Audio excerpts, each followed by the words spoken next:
তিনটি কাজ মানুষকে রক্ষা করে এবং তিনটি কাজ মানুষকে ধ্বংস করে দেয়।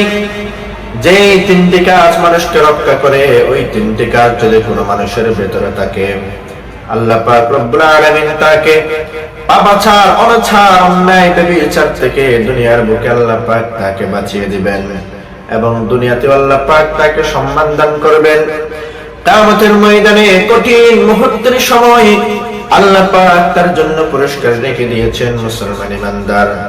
এবং যেই তিনটি কাজ মানুষকে ধ্বংস করে, ওই তিনটি কাজ যদি কোনো মানুষের অভ্যাস হয়ে যায়, যদি কোনো মানুষের ভিতরে থেকে যায়, তাহলে আল্লাহ পাক দুনিয়াতেও তাকে লাঞ্ছিত করবেন, অপমানিত করবেন এবং কিয়ামতের ময়দানেও তার জন্য আল্লাহ পাক কঠিন আযাব প্রস্তুত করে রেখেছেন।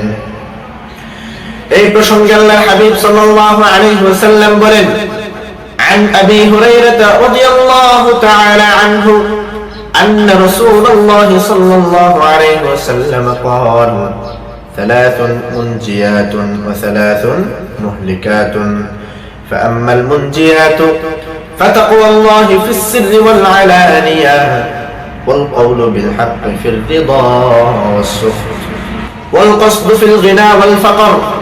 سيدنا আবু হুরায়রা রাদিয়াল্লাহু তাআলা আনহু থেকে বর্ণিত, নিশ্চয় রাসূলুল্লাহ সাল্লাল্লাহু আলাইহি ওয়াসাল্লাম বলেন, তিনটি কাজ মানুষকে রক্ষা করে। প্রথম নাম্বার হচ্ছে প্রকাশ্যে এবং গোপনে আল্লাহকে ভয় করা।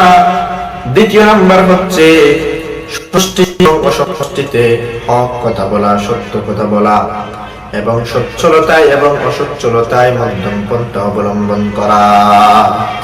এই তিনটি গুণ যদি কোনো মানুষের ভেতরে থাকে, আল্লাহ পাক রব্বুল আলামিন তাকে রক্ষা করবেন, বাঁচিয়ে দিবেন, সম্মান দান করবেন, কিয়ামতের ময়দানে পুরস্কৃত করবেন।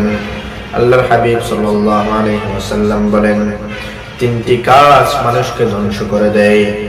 ওই তিনটি কাজ হলো ওয়া আম্মাল মুহলিকাতু ফাহাওয়ান মুত্তাবাউন ওয়া শুহরুন মুতাআউন ওয়া ই'জাবুল মারই বিনাফসিহি ওয়া হিয়া আশাদ্দুহুন্না।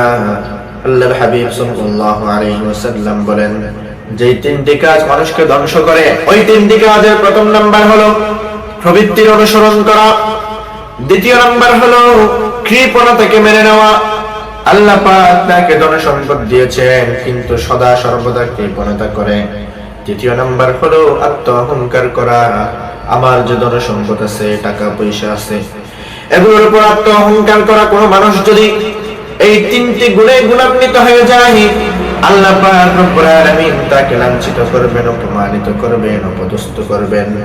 দুনিয়াতেও লাঞ্ছিত করবেন, অপমানিত করবেন, কিয়ামতের ময়দানেও আল্লাহ পাক তার জন্য কঠিন আযাব প্রস্তুত করে রেখেছেন।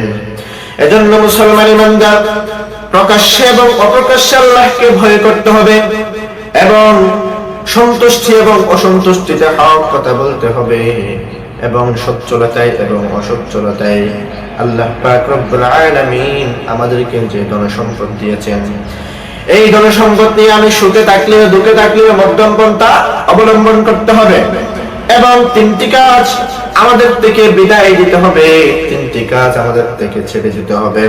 প্রথম নাম্বার হচ্ছে প্রবৃত্তির অনুসরণ করা যাবে না, দ্বিতীয় নাম্বার হচ্ছে কৃপণতাকে মেনে নেওয়া যাবে না এবং আত্ম অহংকার করা যাবে না। যদি এই তিনটি গুণ আমরা ছাড়তে পারি এবং প্রথম তিনটি গুণ যদি আমরা ধারণ করতে পারি, তাহলে আল্লাহ পাক রব্বুল আলামিন আমাদেরকে কিয়ামতের ময়দানে অনেক বড় পুরস্কৃত করবেন।